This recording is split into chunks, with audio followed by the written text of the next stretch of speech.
What is up, my peeps? Coming to you today with a review for one of the best shows that's aired on TV for a while, and much better than it actually should have been, to be quite honest, given the premise. And I'm referring to Monarch: Legacy of Monsters. It's about, how many episodes was this damn thing? It was season 1, and we had 10 episodes, based on the new updated Godzilla MonsterVerse. But it's got a little bit more than that. So when it was first announced, you didn't really know what to expect. I honestly thought it was going to be some cheesy, campy, like on par for what Godzilla is, right? But wrong. What we ended up with was a much more in-depth show than like we deserved. So yeah, we get some backstory on the namesake Monarch, as far as how it was originated, formed, the shield of the Monsterverse, but so much more than that. So one of our earliest introductions to Monarch is John Goodman's character of Bill Randa in Kong Skull Island. Here he's played, there's a younger version of him that's played by the great Anders Holm from Workaholics. Kills it, and he's, again, the younger version of him. So we kind of flow back between that time period and another time period, and we'll get into that here in a minute. But along with him, we're taking a ride with the Russells.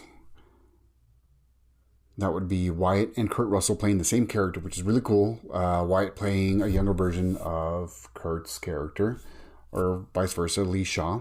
The cast, like I said, is great. In the present time, we have Kate Randa and Kentaro Randa. And we'll get into some story regarding that. Kiersey Clemens, Mary Yamamoto. Dang, who else do we have in this? Let's just go with that for now. So, as I mentioned, we've got a great cast, great time periods here, and we get to find out how Monarch was established, and the depth and all the research that was taken to, or everything that was put into looking into Hollow Earth, which was a big basis of a lot of the movies as well. But along the way, we do get what a lot of us are in tune for, and that would be our monsters. So my big boy Godzilla makes a couple of appearances, which is awesome. We get some new monsters, some new kaijus, titans in this world that are introduced as well. But there's so much family dynamic and drama in this show that surrounds Kentaro and Kate. Essentially, they believe their father to be dead, who is the son of Bill Randa. They're unaware of each other. The dad had 2 lives going on as he was out and about researching more of his father's legacy.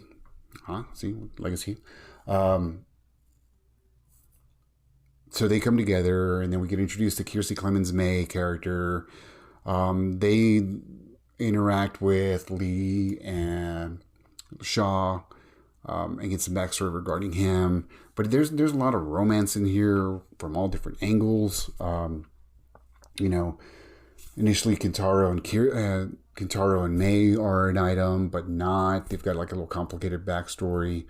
And then we have May and Kate that develops the thing. But also in the past, we got a little love triangle as well between Bill, Lee, and Kiko, I believe it's Kiko. So it leaves you with some confusion regarding who's the father of the kids and where the love's going on. So again, some drama, well-suited drama, but there's also really cool action in this show.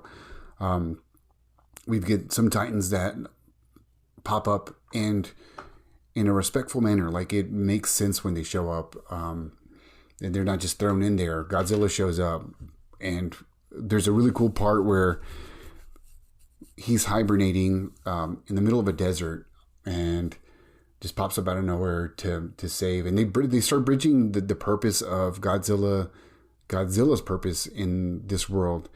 They go from fearing him to realizing his functionality and his purpose with the world, which they do talk about in the movies and how he's there to balance everything out. But they flesh more of that out within the show. The quality of the show is fantastic. Besides the storytelling and the writers and the acting, like the CGI, it really felt like just a very long movie and a great movie. Like the quality of work that we were provided with was so badass. We even get flashbacks to Godzilla's first movie and the San Francisco incident, which is referred to as G-Day.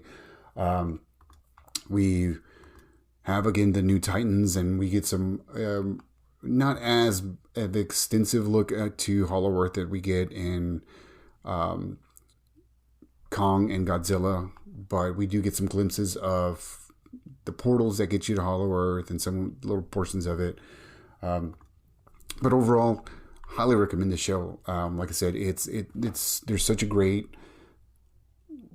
package of entertainment that's in this show. Like there really is, from start to finish. It just leaves you engulfed and wanting to watch more of it. And I really wasn't expecting this much. I was on board for a fun ride because I love these movies, but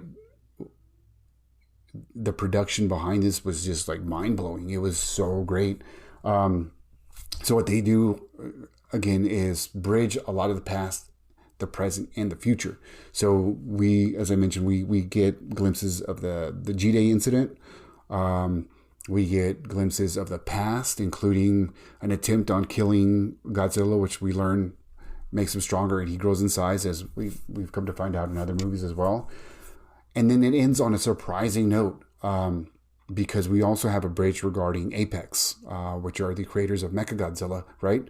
And a little bit of their foundation and where they came from.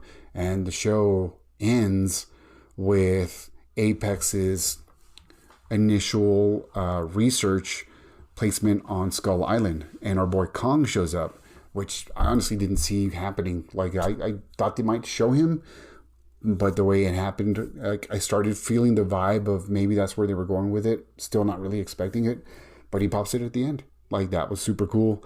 I'm really hoping for a season 2 because there's still a lot more room for them to play with. There's still so much more lore that they can explore. All in all, highly recommended. A 5 out of 5 on my part. Let me know what you think in the comments, and of course, appreciate you.